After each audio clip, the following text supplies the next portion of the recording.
Bhajahure manam Sri Nanda Nandanaya Bhaya Charanara Bindare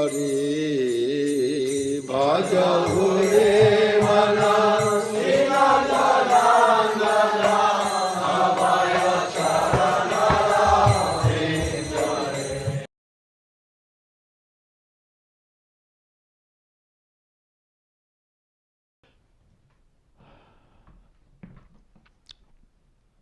Jai Sparikar Shri Shri Guru Garanga Shri Shri Gandharvika Giridhari Ju Ki Jai.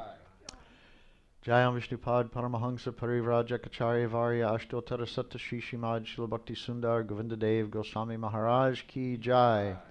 Jai Srila Govinda Maharaja Avirbhav Maha Mahotsava Ki Jai. Jayam Vishnupad Paramahansa Parivraja Kacharya Varya Ashtotara Satta Shri Srimad Srila Bhakti Rakak Shrirar Dev Goswami Maharaj Ki Jai. Jai Om Vishnupad Paramahansa Parivraja Kacharya Varya Ashtotara Satta Shri Srimad Srila Bhakti Vedanta Swami Maharaj Srila Prabhupada Ki Jai.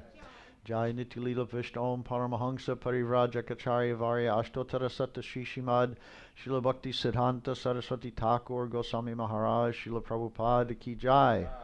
Jai Shri Rupa Nuga Guru Varga Ki Jai. Jai Namacharya Srila Haridas Thakur Ki Jai. Jai Gaur Premanande Hari Bol. Jai Shri Chaitanya Saraswat Mat Ki Jai. Jai Shri Chaitanya Saraswat Mat Global Mission Ki Jai. Gaur Hari Bol, Gaur Hari Bol, Gaur Hari Bol.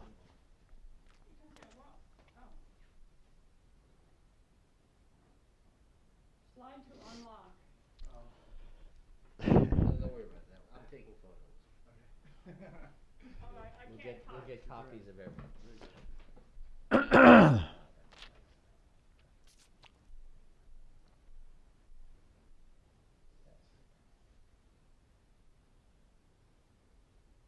Yes, you can sit down.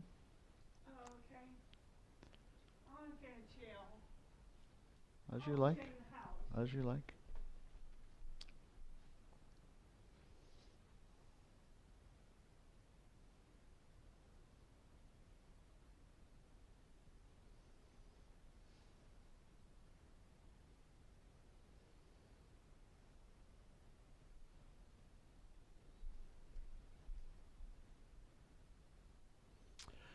Krishna Varnang Tvasha Krishnang Sango Pangasta Parshadang Yagyai Sankirtana Prayayar Yajanti Hi Sumeda Saha.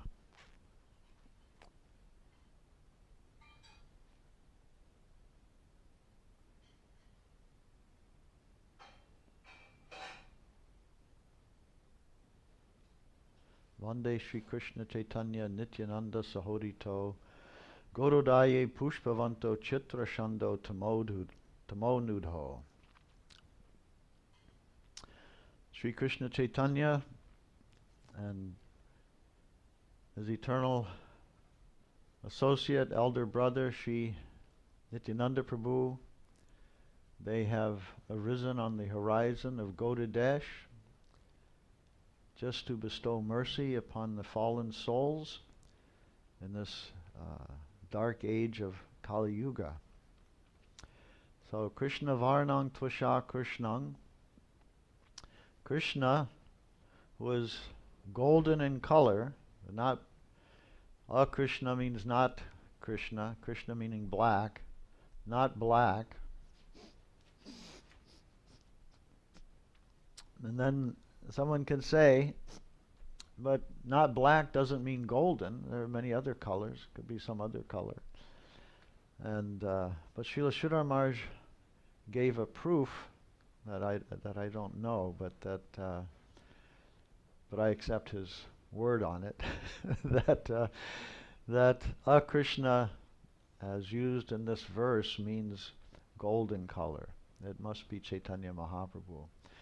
So there are different Yuga avatars. So generally Krishna is known as Tri Yuga avatar. He appears in the different yugas in different forms in accordance with the necessary his pastimes for that yuga to deliver the fallen souls. So But there are 4 yugas, and so the yuga of Kali Yuga is not mentioned everywhere, but it's mentioned in some places. And in Kali Yuga, this verse applies: Krishna Varnang Tvasha Krishnang Sangopangasta Parshadang Yagyai Sankirtana Prayayar Yajanti Hi Sumeda Saha. And Sumeda Saha means who has spiritual intelligence. That spiritual intelligence will enable him to do something very important, and that is to join with Chaitanya Mahaprabhu and participate in the Sankirtan Yagya, for which is the Yuga Dharma, the Yagya for this age. So Yagya means sacrifice. Yagya means give something to the Lord. And in this age, the thing most recommended that should be given to the Lord is the congregational chanting of the Hare Krishna Maha Mantra. So this Maha Mantra is mentioned in the scriptures, and our spiritual master, Srila Bhakti Swami Maharaj, made that known throughout the world, the importance of the chanting of the Hare Krishna mantra. So many preachers of different religions and different spiritual movements have come and gone, traveled around the world and made endeavors to preach some philosophy. Many have come from India prior to Srila Prabhupada, come to the United States. And in India there are so many that are preaching different things. Mostly impersonalism and voidism. Two big movements in India, thousands of years ago and hundreds of years ago. Impersonalism of Shankaracharya and voidism of Buddha. And Mahaprabhu wiped out these two popular conceptions and movements, and he defeated them thoroughly in various ways, different ways. After taking sannyas, he traveled throughout South India. He met with many great scholars, big pundits, some Buddhists, some Shankarites, and in each and every case he defeated them. More importantly, they accepted defeat. You don't find that so much these days. One of the traits of Kali Yuga is argumentative nature. In the past, the people were gentlemanly enough. Pundits, scholars had the gentlemanly quality that if they proposed a philosophy that was defeated by a more preeminent scholar, or a preeminent scholar, preeminent to him, then he would adopt that philosophy. He would accept and adopt and become a follower of that person. So there are different famous examples of this. So one such example happened with Sri Chaitanya Mahaprabhu. He defeated this Digvijay Pandit who came to Navadvip in order to get the certificate from the scholarly section there of Navadvip, the professors of Navadvip. And what he wanted was to show that he had defeated everyone. He was supreme in his philosophy and delivery and scholarship, having the blessings of Mother Saraswati, and by defeating everyone, then he would add one more certificate to already a long list, where he had gone from one notable city to another, all the great educational centers of India at that time. And Navadvip was one of those places, one of the supreme-most places. So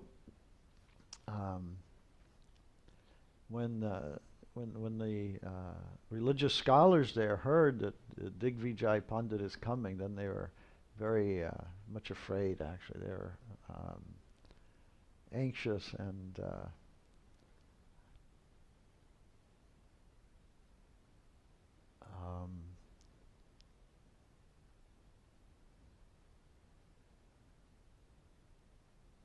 various,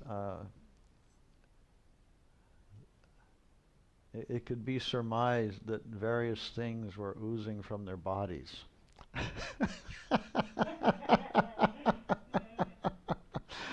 Whether it be sweat or something else.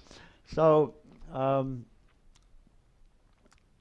they were very much afraid that this man, he was so famous that if he came and defeated them, then they would all be shamed. And of course they had pride in their learning and their scholarship, and the pride of all of Navadvip was at stake here. Will they be defeated or will they be victorious? And so they devised a bit of a trick and decided, well, let us put forth our young scholar. He's our brightest scholar, but he's very young, only 16 years old. So we'll present him as the opponent to Digvijay. If he should lose, they had confidence in him, but not complete confidence. So they thought if he should lose to the Digvijay, well then what is really the loss? We can say, but he was only a 16-year-old boy. Anyway, he did so well anyway, but he was only 16. So, come back in 2 years and see what happens, or 3 years or something like that. So they presented Sri Chaitanya Mahaprabhu, and Digvijay came, and they had some discussion, and in that discussion, Mahaprabhu suggested that the Pandit compose some poem about Mother Ganges, and he did that, and Mahaprabhu listened very attentively. 100 shlokas, very quickly this Pandit, one after the other, spoke in glorification of Mother Ganges. And then Mahaprabhu said, oh, very nice, certainly you're very great, very, who could be supreme to you? Who has such blessings of Mother Saraswati that they could have a talent such as yours, such great greatness you have shown here today, but only a couple of problems.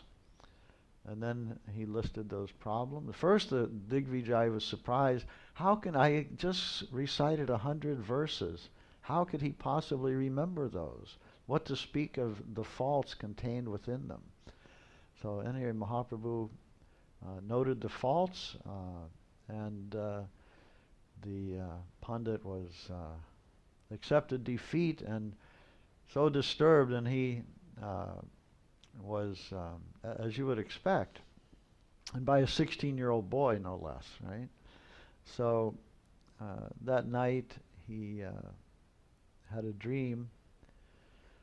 Of course, he had trouble. It was a restless sleep, right? Because he just wondered what happened. Center after university, I visited and I defeated all of them, right? And now what has happened to this 16-year-old boy? And he worshipped Mother Saraswati. That was by her grace he achieved his position. And in his dream, Mother Saraswati appeared before him, and he asked, well, what's going on? Why didn't you help me? And she said, you think I will help you defeat my own husband? Then he understood that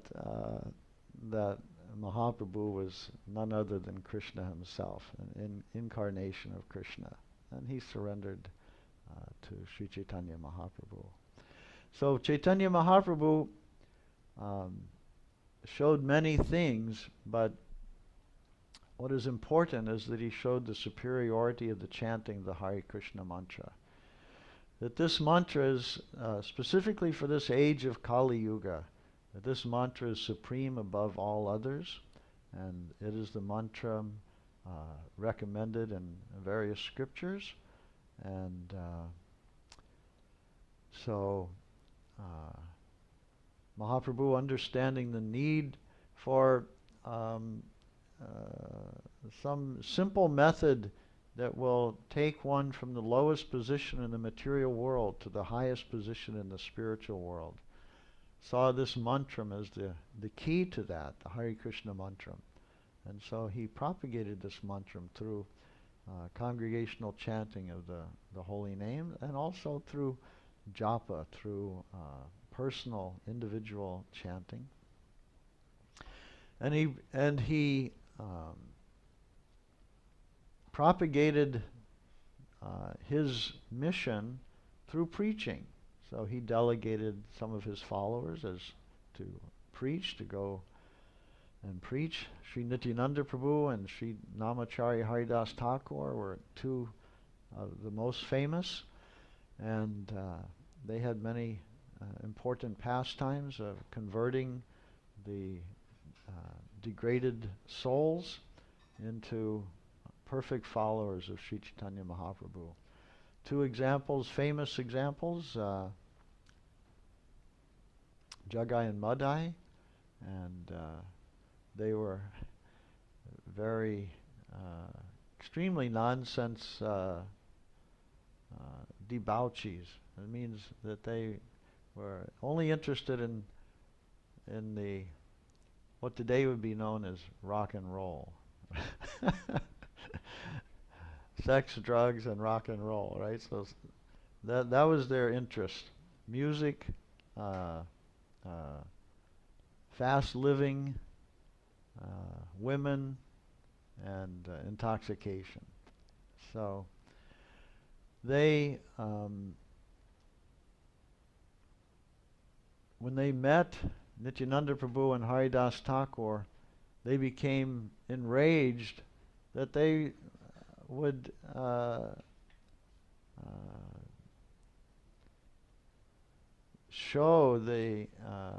suggest that these two men were wasting their lives. Rather, they should be engaged in some spiritual process.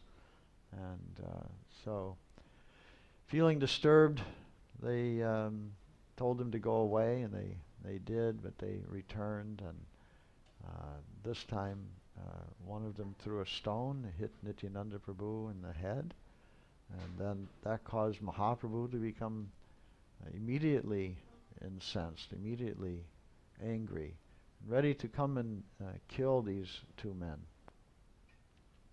But Nityananda Prabhu said, "No, my Lord, please don't do that.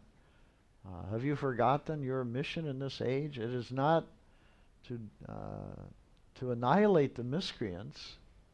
Yada yada hi dharma sha glanir bhavati bharata." In previous age, that the Lord executed his mission in that way, annihilate the miscreants. He said, but in this age, you have come to convert them, and so please be merciful. Show your mercy to these two. And Mahaprabhu said, yes, if they accept that mercy, if they promise to change their ways and follow my direction, then I will excuse them. And so by the plea of Nityananda Prabhu, Mahaprabhu was pacified, and by the mercy of Nityananda Prabhu, they received the mercy of Sri Chaitanya Mahaprabhu, and they became pure devotees of Krishna and followers of Sri Chaitanya Mahaprabhu. So this, and what did he instruct them? Chant this Hare Krishna mantra. So this is the Yuga Dharma. Haranam, Haranam, Haranam eva kevalam, kalo nastyeva, nastyeva, nastyeva gatir anyataha. In this age of Kali, there is no other means of deliverance. And it's stated 3 times. No other way, no other way. No other way to be delivered from the sinful influence of this age of Kali. So this but this mantram is the way, and if one chants it with sincerity and dedication, then he will get not only relief from this material world, he will attain the highest spiritual position in Goloka Vrindavan, become incorporated into the pastimes of Sri Krishna and his associates in Goloka Vrindavan. Satatam kirtayanto mang yatantas cha dridvrataha. When Srila Prabhupada was debating with one Sanskrit scholar, Dr. Stahl, then this man was objecting and telling Srila Prabhupada that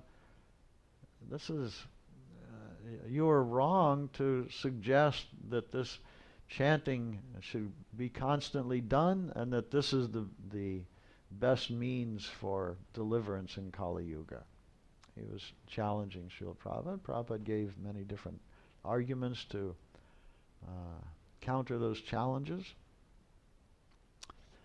And one of the challenges was, this professor said, "Oh, this process is not mentioned anywhere in the Vedas. You're making this up, more or less. Where are you getting this?" The Prophet said, you're a scholar, don't you know Bhagavad Gita? Satatang kirtayanto mang, yatantas cha dridvrataha, always chanting my glories. These great devotees perpetually worship me. Don't you know that? Satatam is, you are a scholar and you don't know Bhagavad Gita, even this simple verse? Satatam means always, incessantly, constantly, chanting my glories. And then these great souls perpetually worship me. So who is a great soul is who is constantly chanting the Lord's holy name. Satatam, doing kirtan. Satatam kirtayanto mang. Then kirtan means not only chanting but preaching. And Srila Sridhar Maharaj emphasized this point. And Prabhupada, in some sense, he emphasized it even more, a great deal. So preaching has many facets. Individual, you have family, you have friends, tell them about Krishna, tell them to chant this Hare Krishna mantra, invite them to chant the Hare Krishna mantra, invite them to join with us. You have some program like that sometimes? Some kirtan program? Yeah. 2 or 3 friends. Yeah, so good. So that's a start. And that's very good, not only for them, but also for yourself.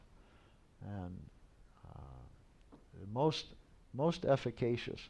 And actually, when we are chanting japa, we may easily find that our mind is drifting to other things. But when we are preaching, Srila Sridhar Maharaj notes that the mind must be concentrated.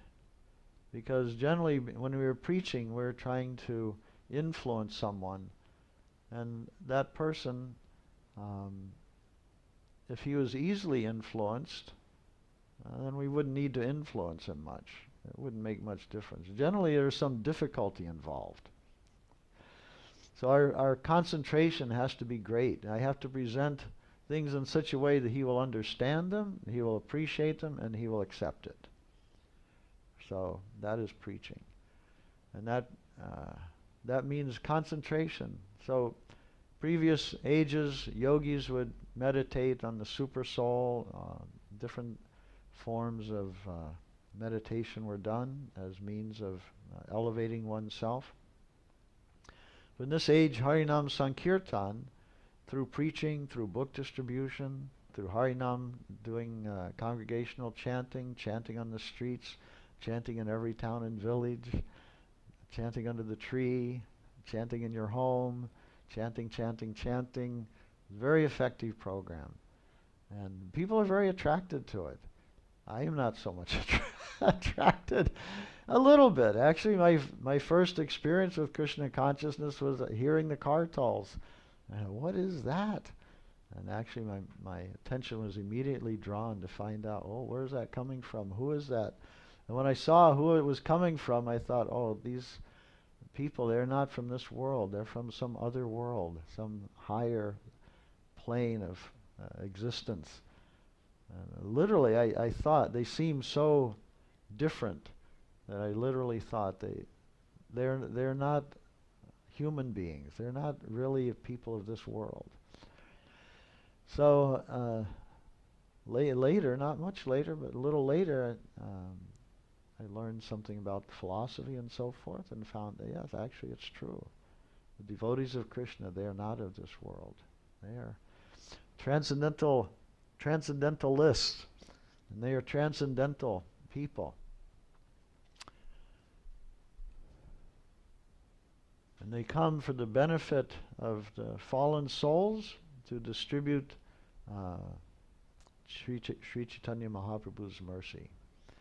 So our Mahaprabhu introduced not only congregational chanting, but also regulated chanting. And so he would chant japa a certain number of times every day.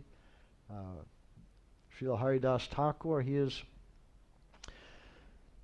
our Namacharya, the Acharya of the holy name, and he showed the perfect example of chanting the name, 300,000 names, I think it is, daily, Hare Krishna mantra.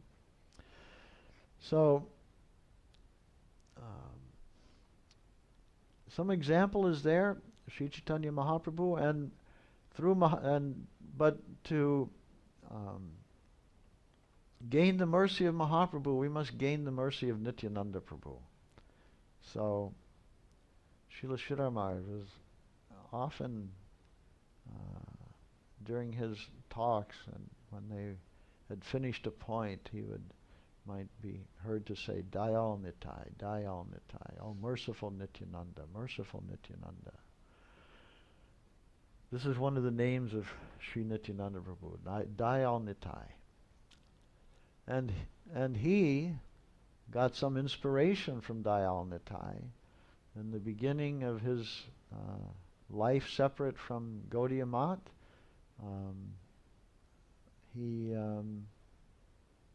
wanted to live apart from others and cultivate his knowledge, understanding of Krishna consciousness.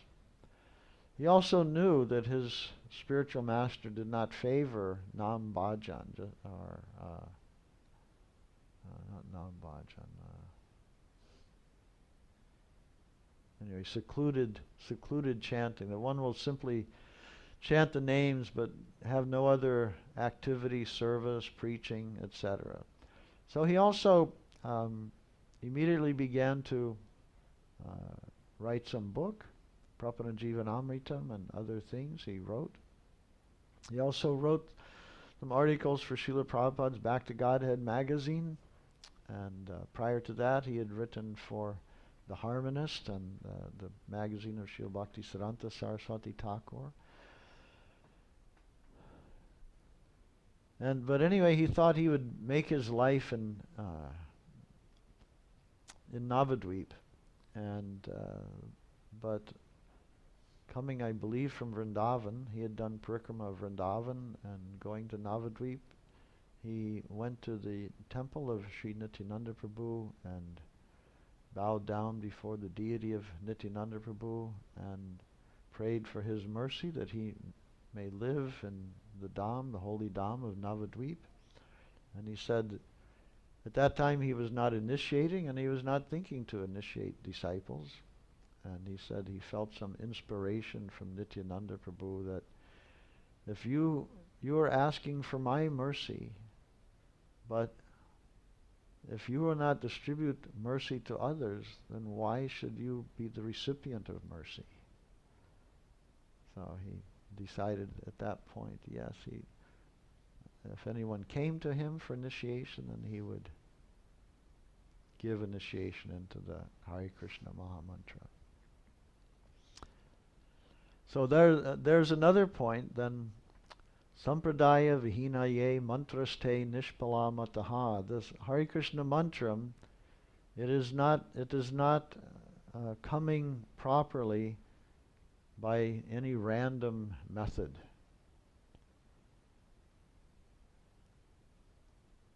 reading the mantram in a book, hearing the mantram in a song, sung, the general public, something like that. That is not the mantram proper. And chanting that mantram will not have the real effect. It will not actually, it may even have some ill effect. But at any rate, it will not have the desired effect. The desired effect is that by chanting this mantram, I will satisfy the Supreme Personality of Godhead. And in satisfying Him, all the dirty things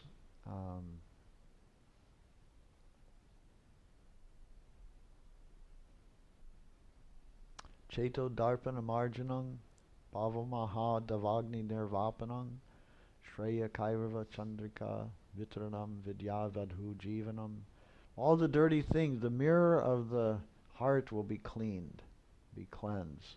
So the chanting of the Hare Krishna mantram is a way to purify our hearts, the most effective and efficacious, efficient means of purifying the heart.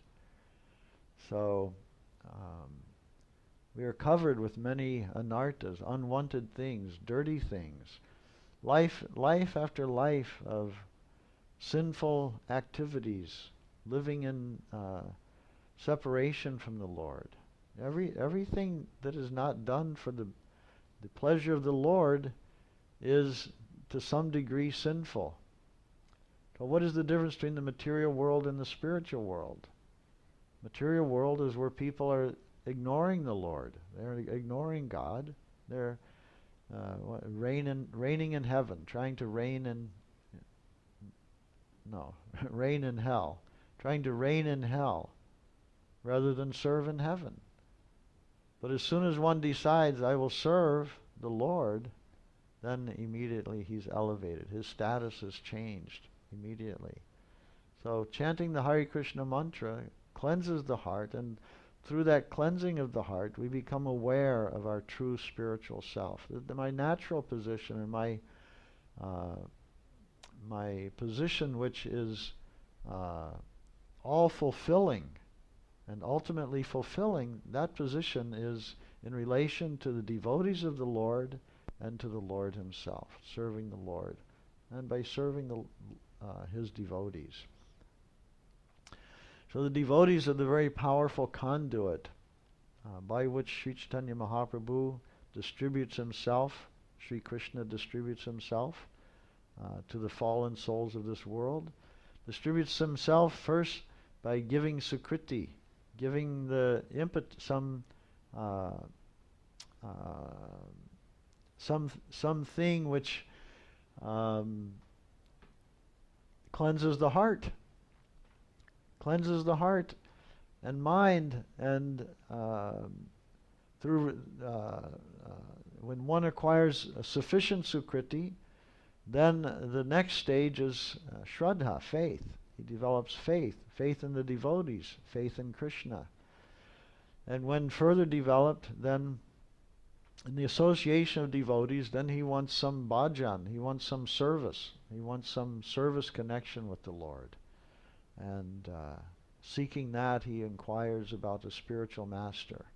And because service must be directed, that also, like receiving the mantram, every mantram is not the same. Just to hear some random mantram, like people are seeing a biscuit or something, and they say, oh, the face of Jesus is there on the biscuit. So someone may see the Hare Krishna mantra appear on his toast. But that doesn't mean that's the mantram proper. If I chant that mantram, I'll be delivered. The mantram must be received through a disciplic succession.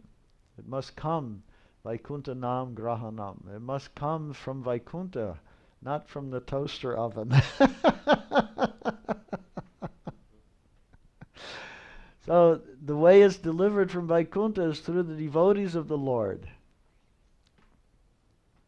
So the first offense There are 10 offenses to avoid in chanting the Hare Krishna mantra, and the first offense is Vaishnava Ninda, making offense to the devotees of the Lord who are preaching, propagating, and distributing the Hare Krishna mantra. So we have to be careful that we do not offend those devotees who are engaged in that practice. By offending them, we offend the name. If we offend the name will not reveal himself to us. So, we must be careful of that. So, Sampradaya Vihinaye Mantraste Nishpalamataha. Only the mantra which is received from a bona fide Vaishnava guru, a bona fide devotee, will be effective. And others will not be effective. So, it is important. So this function of initiation is important because it means there's the desire on the initiate to receive the mantram proper through the chain of disciplic succession, the parampara, as it was effective in this line for our Guru Varga, our line of gurus, so it will be effective for me, the next in line, like that. So it's very important that the mantram come through the proper channel. And many people chant the holy name. Gokulananda and I were talking earlier about something, and everything is what something is in different levels. Sincerity, someone may be sincere, but to what degree? How sincere? How far is he sincere? Someone may be beautiful. How beautiful is that person? How someone may be intelligent. How intelligent is that person? Everything is in degrees. So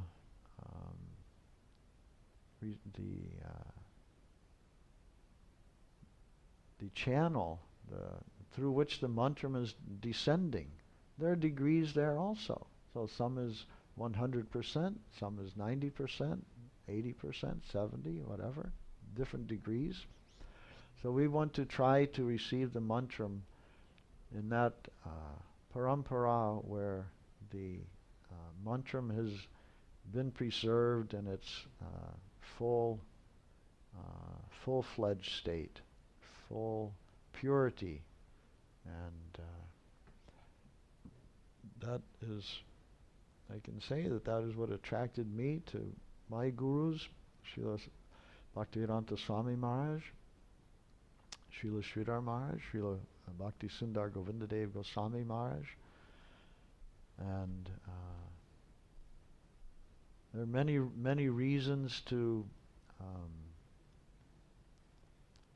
believe that the mantram they are giving is the pure mantram. Bhaktivedanta Swami Maharaj stated himself the difference between his presentation of Bhagavad Gita and so many hundreds of other Bhagavad Gitas. And he said from his Bhagavad Gita, many devotees have come. From reading his Bhagavad Gita, many devotees, and not and all over the world. So not just one place, but all over the world. So that is an indication that there's efficacy. If what he is presenting is effective, it's having effect. Some of his God brothers were questioning that, and in early times of his preaching in the West, his God brothers made fun of him. He is the Mlecha Guru, because he is preaching in the land of Mlechas. So therefore, what is his? What is he compared to us? Was the implication. We are not going there preaching to those low-born garbage picking men, right? They're living in the garbage heap. We're with the Brahmins and the pure society. Our preaching is with them. But they missed the point, actually. What they really missed is could hardly be more obvious, that the Mlechas were becoming Vaishnavas. So whatever they may have been, they had become what they should be, and that is devotees of Krishna. And when Prabhupada started bringing his disciples to India, at first they were his godbrothers and Indians themselves were very skeptical and made fun of us and taunted us, teasing us as white elephants and red monkeys and different things. Sometimes showing great honor and sometimes showing great disrespect.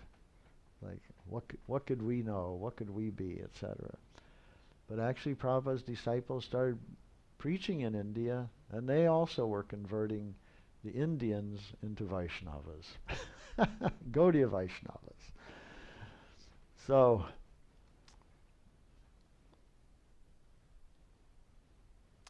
how effective then was his preaching? Very effective. So Srila Prabhupada instructed us that upon his disappearance, to continue practicing Krishna consciousness in the proper way, we should take direction from his godbrother Srila Sridhar Maharaj. And on this video that Sriman Gokulananda Prabhu published recently, Govinda Maharaj speaks about that extensively. The relationship between Srila Bhaktivedanta Swami Maharaj and Srila Sridhar Maharaj, and how long and enduring and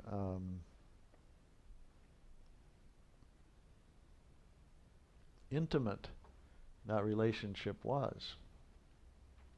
Prabhupada would talk about his plans to preach. Come on, let's go and get Gandhi. Let's convert Gandhi. And he would write letters to the biggest leaders in India, Gandhi, and to Indira Gandhi, the president of India, different famous persons, many famous persons. Prabhupada was not shy to do that sort of thing. And he was eager to do it. And he was successful doing it. Most of those people didn't give him so much attention, actually, but at least not early. Later on, when he was bringing thousands of disciples to India and building temples there all over India, then of course he got some notice.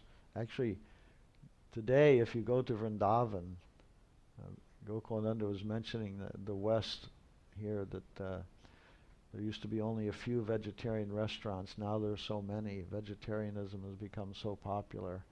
And I don't doubt that part of that is due to Prabhupada's influence. His influence was far and wide. So in India, Vrindavan was a place off the map, a small town, 40 or 50,000 people at most, and had many temples, very small temples, and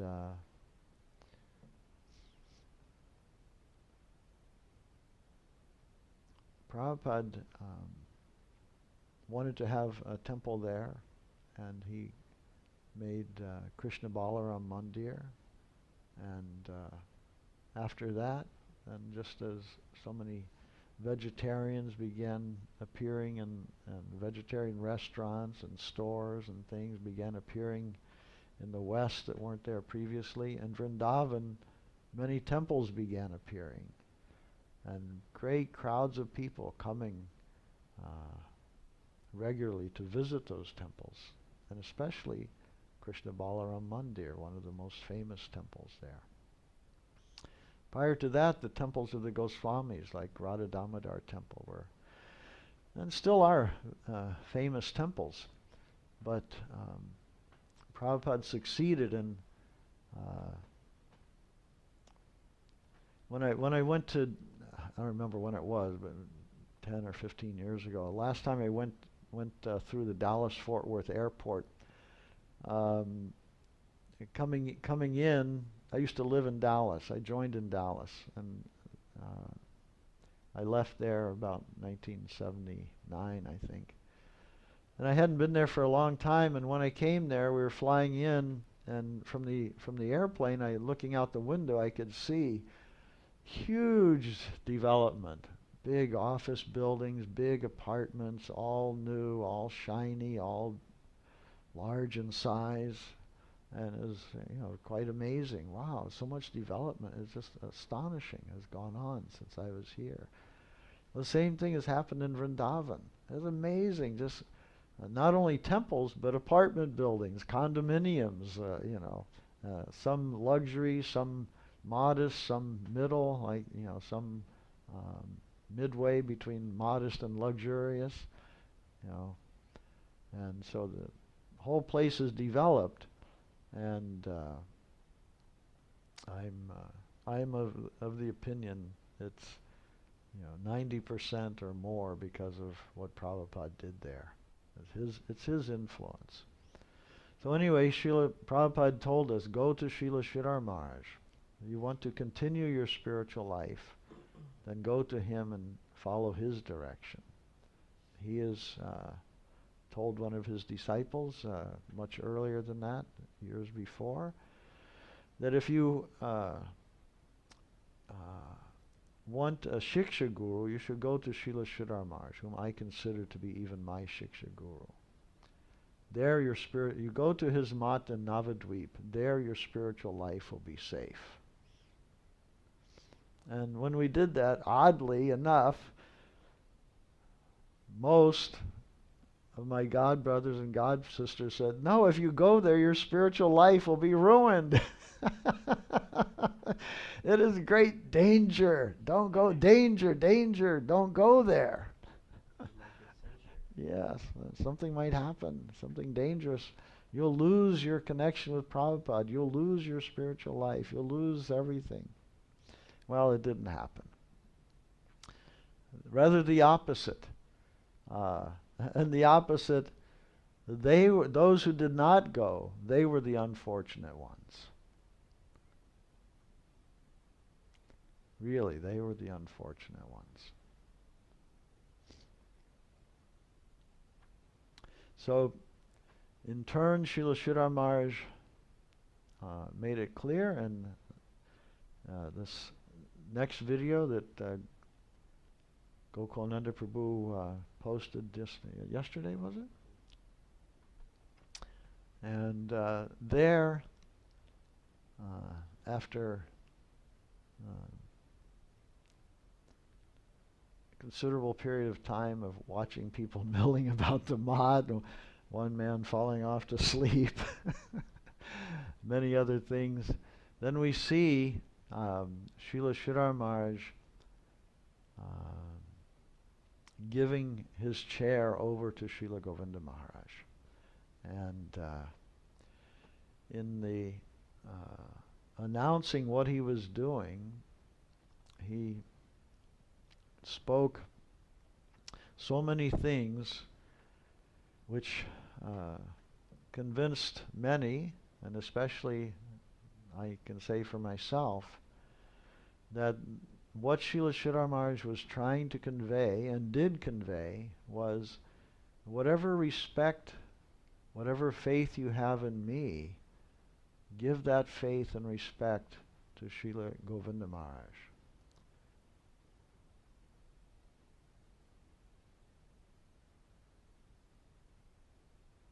If you have any respect for me, then show that by giving that respect to Govinda Maharaj.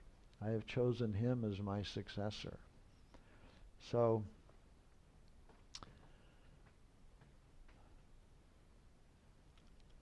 as all sayings, doctrines, statements are subject to interpretation by those who do not like to hear the direct meaning, became interpreted in many different ways.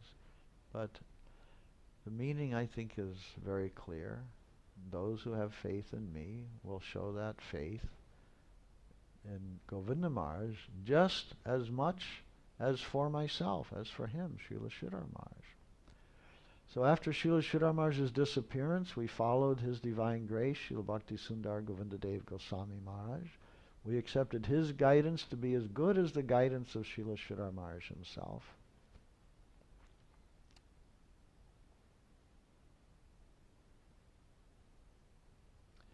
And as the years went on in the association of Srila Govinda Maharaj, that the faith that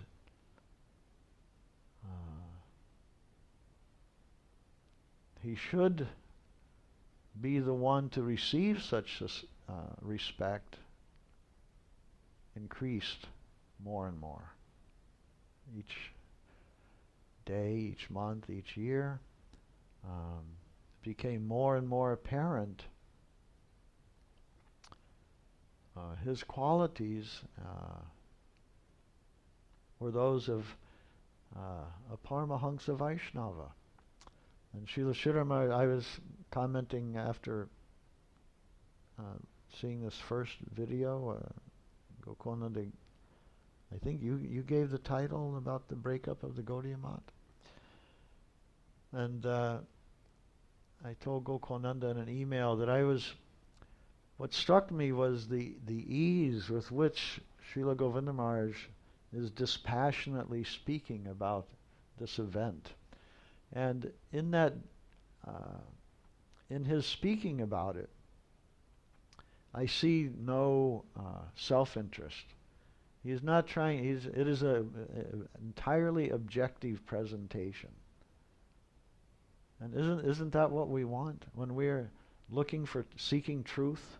We don't want to be looking for truth and finding if someone is presenting the truth with self-interest in a way which enhances their name, fame, pocketbook, or something like that. So in my mind's eye, that's what I was seeing. I was so impressed by that, and that's impressed me over and over again about Srila Govinda Maharaj. No self-interest when he was given the chair of Srila Sridhar Maharaj. No, just as natural as it could be, and with great humility and disinterest. Disinterest means he was reluctant, but this is the duty his master had given him, and he will not shirk from that duty. He will do that duty.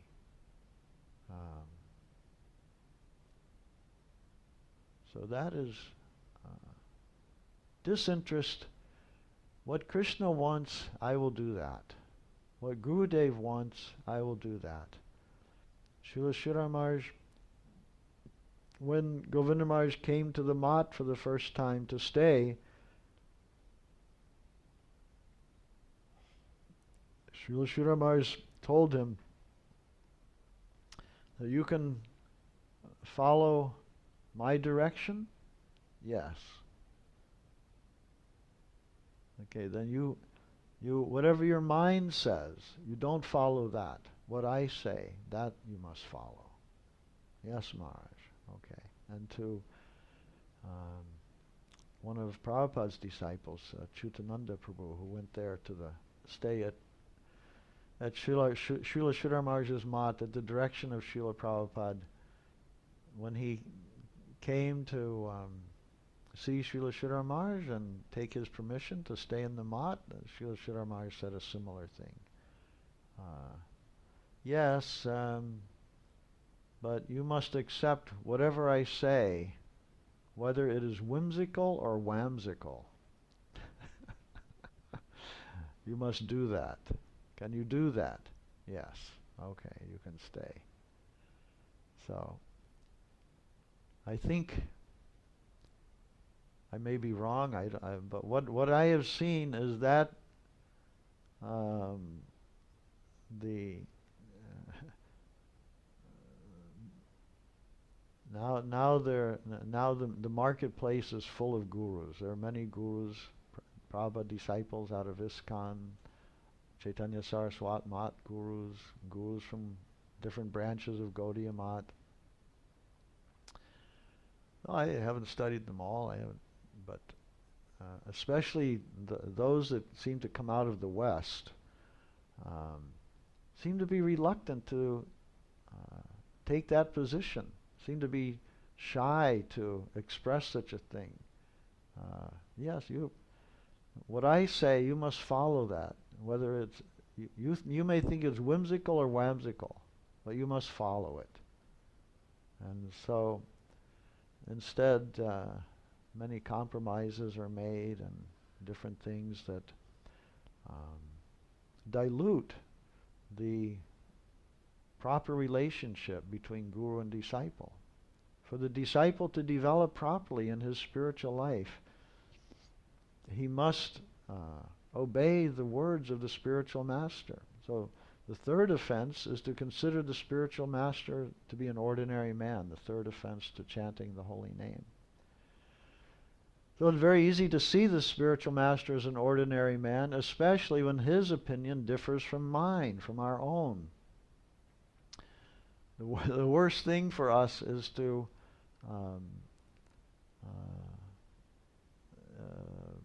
be in a position where we feel put upon to follow a direction which we don't understand or maybe don't agree with. Very difficult. But if we did not need such direction, we would not need a spiritual master. And if we did not need a spiritual master, we would already be perfect. But we are not perfect. And because we're not perfect, we cannot understand what is good for us and what is not. We need some guidance, instruction on that matter. So that makes the place for the guru. That means here's the place for the guru, the mediary between the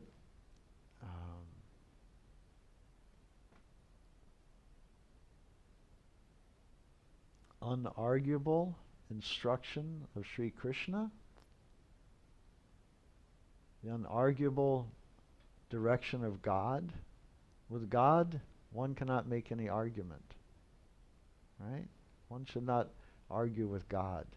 If God says do this, then anyone who believes in God will agree, yes, if God told me to do this, then I should do it. But God is not telling me, so therefore I don't have to do it. But they will say, theoretically, yes, if God told me to do something, if God told me to do that, I would do it. So that means that is our position with God. It is unarguable. What He says, we should not argue with that. And the same Acharya Mang Vijanayang, Navamanyeta Karhichit, Namartya Budya Suyeta, Sarvadeva Mayo Guru. So the spiritual master, he is non-different. He is, Krishna says, I am him. I am the guru. I am the acharya.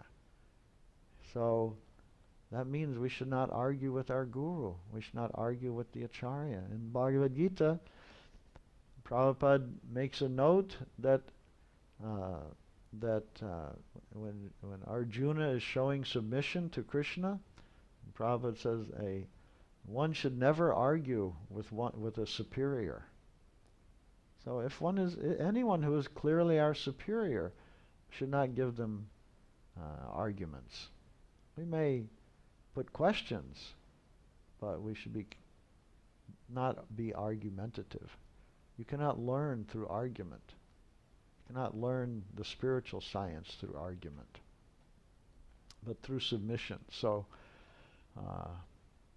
evang parampara praptang imang rajarshe. No.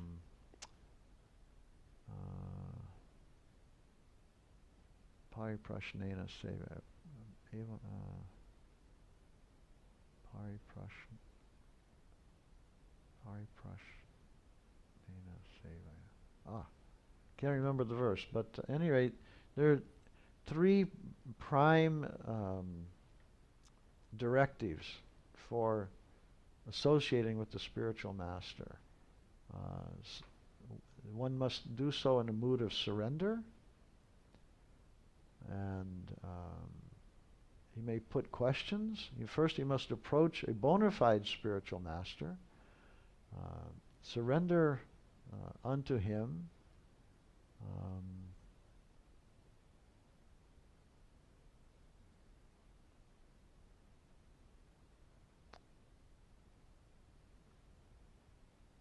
Shanti te jnanam jnaninas tattva darshanam. I can't remember the first line. But anyway, no.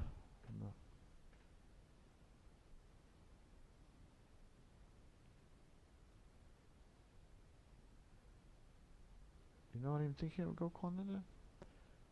Surrender, submissive inquiry, then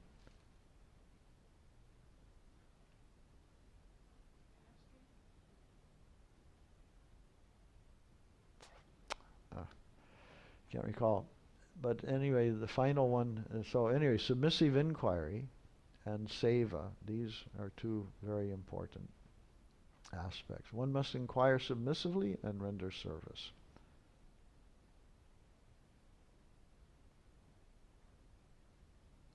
The self-realized soul can impart knowledge unto you because he has seen the truth. So if we behave that way with a surrendered soul, then the absolute truth will become known to us. So,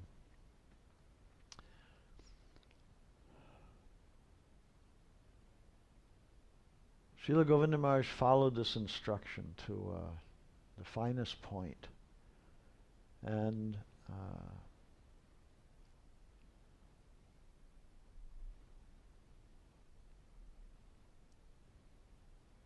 Srila Sridhar Maharaj said that he is a natural Paramahamsa. So when I was commenting on these videos and I saw the ease and the dispassion, but yet the integrity of the answers, the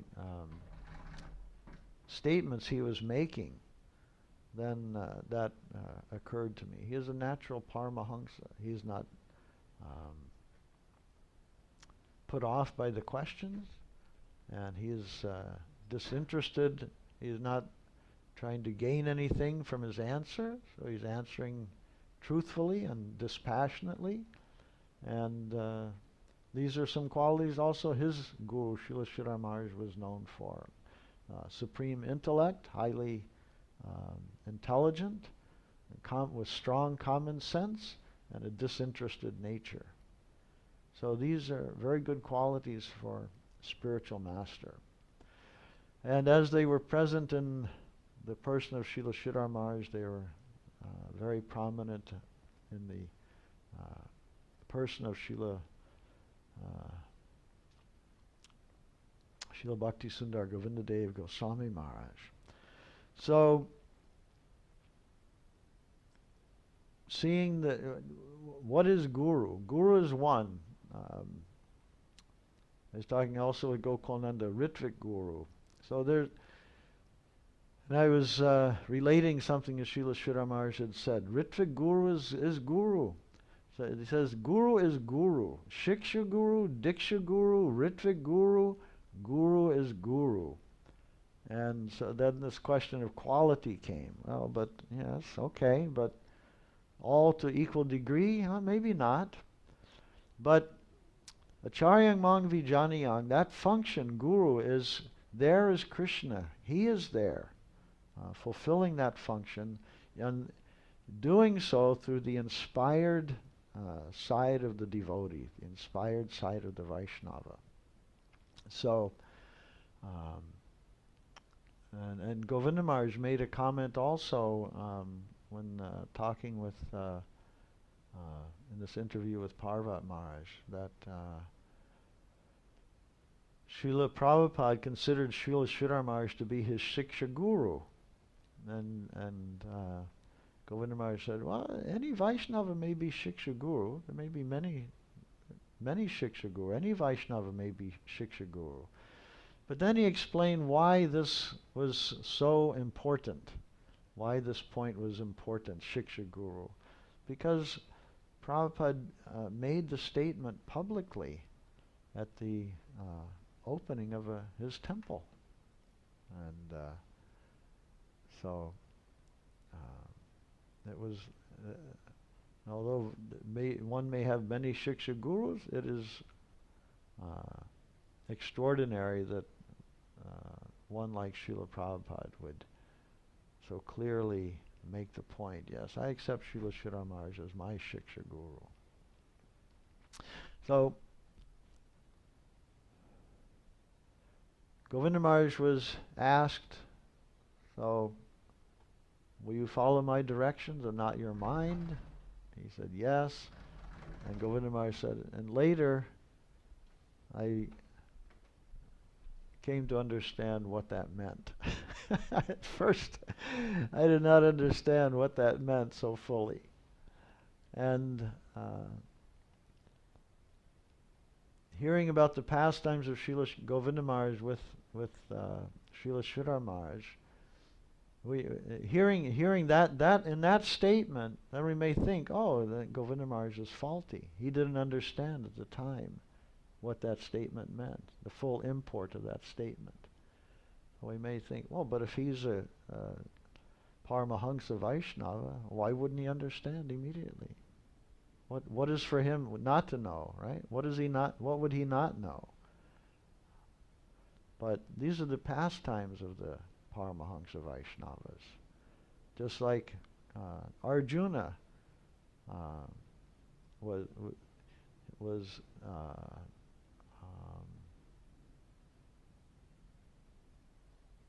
ostensibly enlightened through his conversation with Krishna on the battlefield of Kurukshetra. But Arjuna was already pure. He was a friend, Krishna's personal, intimate friend. So it is ostensibly, it is a show. Narada Muni visiting Yudhishthira Maharaj and giving him instruction on spiritual life. And Yudhishthira Maharaj showing Narada Muni all honor and respect and praising him for enlightening this Griyamedi. You have come to my abode where I am a householder, and here only material things are going on. You have so kindly come here, and you have enlightened me so that I become free from this nasty life. That means he is showing for others what is the proper way to deal with a sadhu, like Narada Muni. So many things like this. So, the pastimes of the pure devotee, they are very easy to understand and very easy to misunderstand. For one who is simple-hearted Vaishnava, then it is all very easy. Just another example, when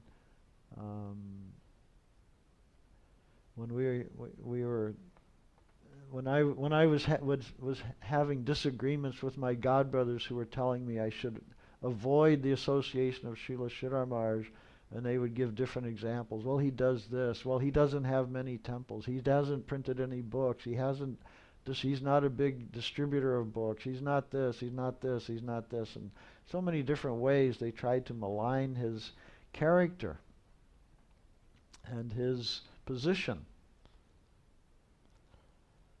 And But at the same time, if you offered a similar example of an apparent fault of Swami Maharaj, Bhaktivedanta Swami, then they would say, oh, that's his pastime. They couldn't naturally, and good for them, they couldn't see any fault. They chalked it off. No, that's pastime. You see a contradiction. No, it's not contradiction. It's a pastime. He is a Paramahamsa. We cannot understand the activities of the Paramahamsa. So this is how faith operates. Faith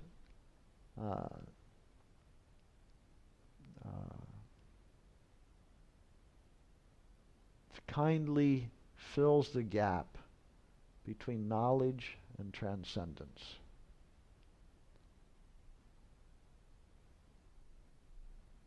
What we cannot know about transcendence through knowledge, through Gyan, faith informs us. Faith fills that gap.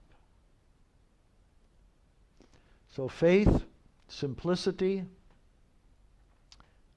sincerity, these are the things of wealth for the Vaishnava. Knowledge is not our principal interest, to acquire knowledge. Even spiritual knowledge. And I don't mean just, knowledge of mundane, but spiritual knowledge only as service to the Vaishnava, service to Guru and Vaishnava. So when we read the holy books, Chaitanya Charitamrita, Bhagavad Gita, Srimad Bhagavatam, we are not reading in the exploitive mood. Let me read this, I'll get something. Let me read it to get something for myself. We're reading to serve the Shastra, to serve the Chaitanya Charitamrita, to serve the Bhagavad Gita, to serve the Bhagavatam. The reading is in that because these are Krishna. These are non-different from Krishna.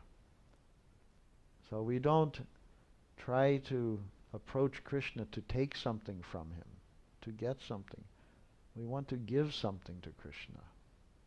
That is how Vaishnava behaves with the Lord.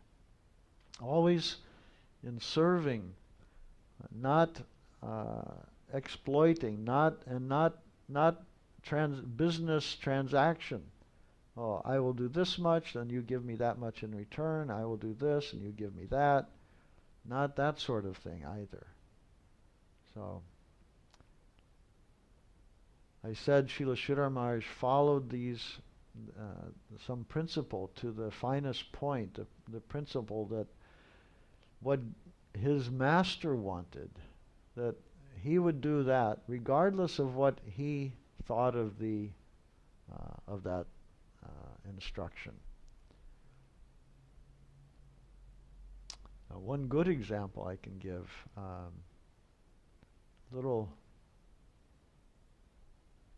he knew Srila Sridhar Maharaj to be a pure Vaishnava and a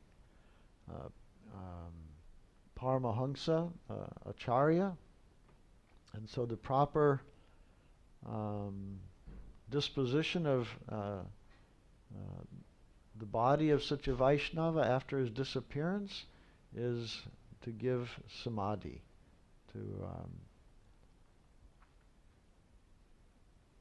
place the body of the pure Vaishnava in samadhi. Means a certain a pit in the ground designed in a certain way, with dressed the body decorated in a certain way and dressed in a certain way, and with some ritual and so on and so forth. And otherwise, generally the body of a devotee is cremated. So Srila Sridhar Maharaj, in his humility, had been for some years, since the subject became one that had to be discussed. Srila Sridhar Maharaj was was aged, and so he would pass away at some point, and Govinda Maharaj wanted to place his form in samadhi. And Srila Sridhar Maharaj said, no, my body will be cremated. He would not allow it. And I knowing this, I thought, well, then what should be done in an instance like that? You know the position of this Vaishnava, and his position is worthy of samadhi, should be placed in samadhi. And yet he is refusing. He is saying, do not give me samadhi. Ordinary body, cremate it like any other. So I asked Govinda Maharaj,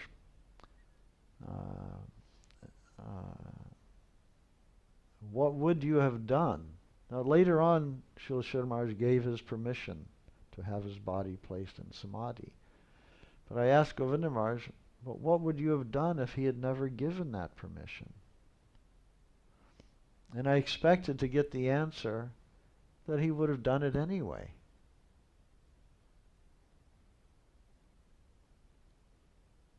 Because it's reasonable to think that, oh, my Gurudev, he was saying that's his humility, but I cannot bring myself to do that, or it's not proper, and this is an instance where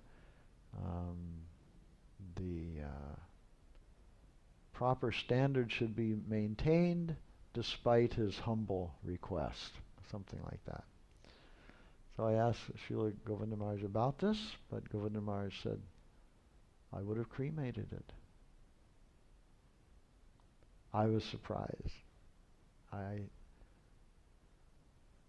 It would be a very difficult thing to do.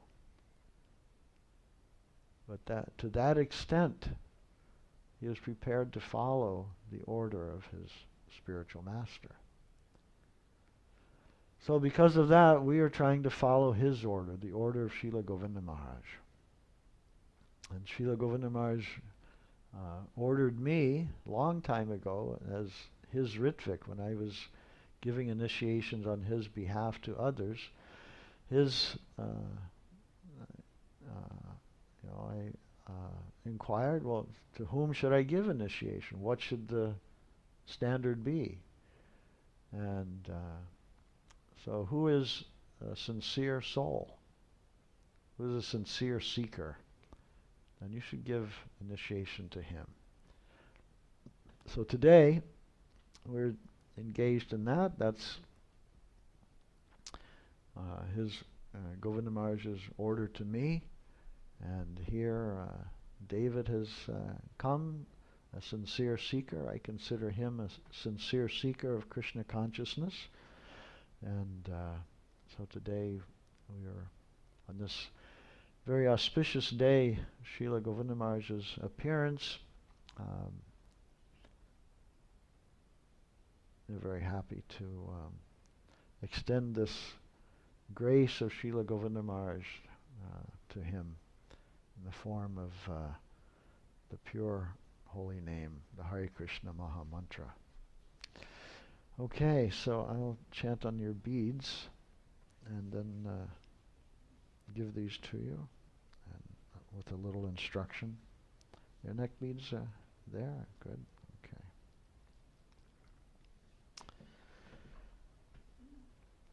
Jai Sparikar Shri Shri Guru Garanga Shri Shri Gandharvika Giridhari Ju Ki Jai. Jai Srila Bhakti Sundar Govinda-Dev Goswami Maharaj Ki Jai. Jai Srila Bhakti Sundar Govinda-Dev Goswami Maharaj Avirbhav Maha Mahotsava Ki Jai. Jai Om Vishnupad Srila Bhaktivedanta Swami Maharaj Srila Prabhupada Ki Jai. Jai Om Vishnupad Paramahansa Srila Bhakti Rakak Shira Dev Goswami Maharaj Ki Jai. Jai Srila Prabhupada Bhakti Siddhanta Saraswati Thakur Goswami Maharaj Ki Jai. Jai Namacharya Srila Haridas Thakur Ki Jai. Jai Shri Krishna Chaitanya Prabhu Nityananda Shri Advaita Giradhar Shri Vasari Gaur Bhakta Vrinda Ki Jai. Samaveta Bhakta Vrinda Ki Jai. Gaur Haribol.